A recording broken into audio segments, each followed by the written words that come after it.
Hey folks, it's Tommy Z, and in this episode, I want to share with you a little thought that I just had. I wrote it down in my journal. Let it serve as inspiration to you and yours, all right? And I call this thought, be the CEO of your career. Now, it sounds simple. Everybody knows what a CEO is, but I'm remixing the term CEO to mean something entirely different, okay? CEO, as I understand it, as I wrote it down in my journal today, is Chief Enthusiasm Officer. Chief Enthusiasm Officer. Now, why should you be the CEO of your life and work? It's because you cannot allow external circumstances, failures, disappointments, stumbles to take away your enthusiasm, okay? Life and work, it's not always going to work out. It's not always going to work out. To expect everything to work out is really unreasonable. It's setting yourself up for disappointment. So I realized this morning as I was writing in my journal that I cannot actually get anywhere in life and in work unless I'm enthusiastic. And I'm not always enthusiastic. I don't always get up in the morning and go, it's amazing. I'm going to have to record a video today. I'm going to make some music today for some big brand. It's not always like that.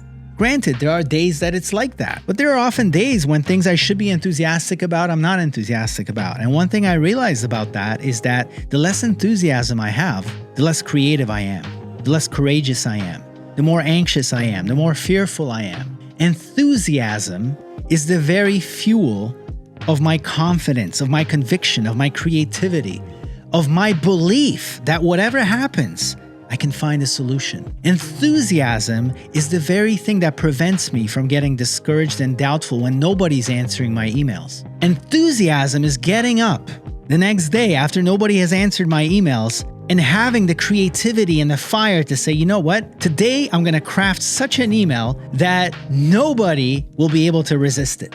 And I cannot craft this kind of email unless I am enthusiastic first. Do you see how this works? You cannot overcome discouragement and doubt. You cannot overcome obstacles. You cannot get creative. You cannot create a magical piece of music if you're not enthusiastic in the first place. And the whole key here is you're not always going to be enthusiastic, and it is your responsibility to make yourself enthusiastic. And it could function on any three levels that make us who we are. It could be that your mind is thinking bad thoughts that prevent you from getting enthusiastic about your work or finding a way to get enthusiastic.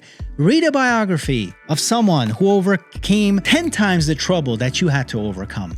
Get inspired. That'll make you enthusiastic. That's on the level of mind. On the level of body, maybe you're not enthusiastic because you're eating too much sugar and you're going through these roller coasters of emotion. Maybe you're not getting enough sleep. Maybe you're not getting enough exercise. See if there is something about your body that is causing you to feel negative thoughts, to feel depression, to feel a lack of enthusiasm. Get those foundations sorted in the first place. It's actually very difficult to make yourself enthusiastic if you haven't slept for a few days in a row. If you're not exercising, if you're eating poorly, take care of those things first. On the level of spirit, on the level of the soul, are you doing anything about your deepest calling? You may be doing something about your deepest calling. You may be encountering difficulties and obstacles, and you may be getting discouraged and saying, you know what? I'm not as enthusiastic about music as I once was. I know this feeling, folks. There is nothing like making your passion your full-time occupation to start losing some of your enthusiasm for it. When I used to dream of making music my full-time career, I was always enthusiastic about it. It wasn't until it became my full-time career that I started losing my enthusiasm for music. When I was going through some difficult projects, when I was dealing with some difficult clients, when I had to make music even though I didn't feel like making music. Nevertheless, the one thing that remains true is that no one is responsible for your enthusiasm but you. The second truth is you're not always going to be enthusiastic, but it is always your choice, some way, somehow.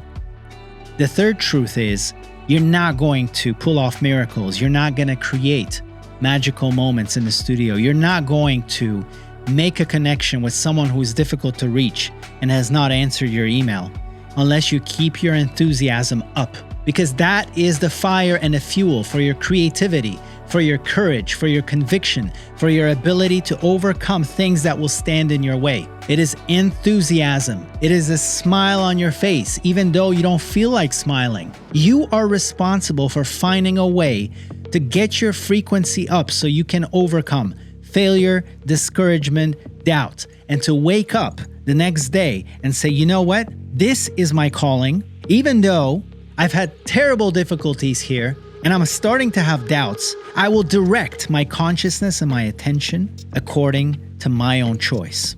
I'm going to direct it constructively toward enthusiasm. I'm going to find a way to get myself enthusiastic and raise my frequency, understanding that unless I do that, I am not going to be creative. I am not going to be resilient. I am not going to be irresistible to whoever comes along and is considering working with me. Have you ever wanted to be around people who are not enthusiastic? Has anyone like that ever inspired you?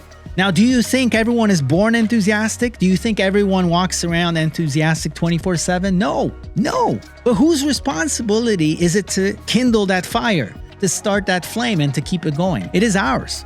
We cannot allow the world to make us enthusiastic. Sometimes it will, sometimes it won't. We cannot leave our enthusiasm in the hands of circumstances or other people. Sometimes it will, sometimes it won't. Ultimately, it's all about you being the CEO, Chief Enthusiasm Officer. On your darkest days, you have to remind yourself that you are the CEO. You are responsible for kindling the fire, of keeping that flame going. Because if you don't, your creativity goes down, your resilience goes down, everything goes down. So the first things first is to start that fire, and it's to keep it going. No matter which way the wind is blowing, no matter if it's raining, you find a way to get that fire started. You gotta keep a flame lit in your mind, in your body, in your soul. Don't wait for the world to start a fire for you. You go out there, you start that fire, and you protect that fire. That's the only way. Folks, remember, you already have a CEO on staff, and you can't fire this CEO, and that CEO is you. And the CEO stands for Chief Enthusiasm Officer. All right? It's in your hands. There's no magic that's going to happen unless you are enthusiastic. If you enjoyed this video, I think you will like this one next.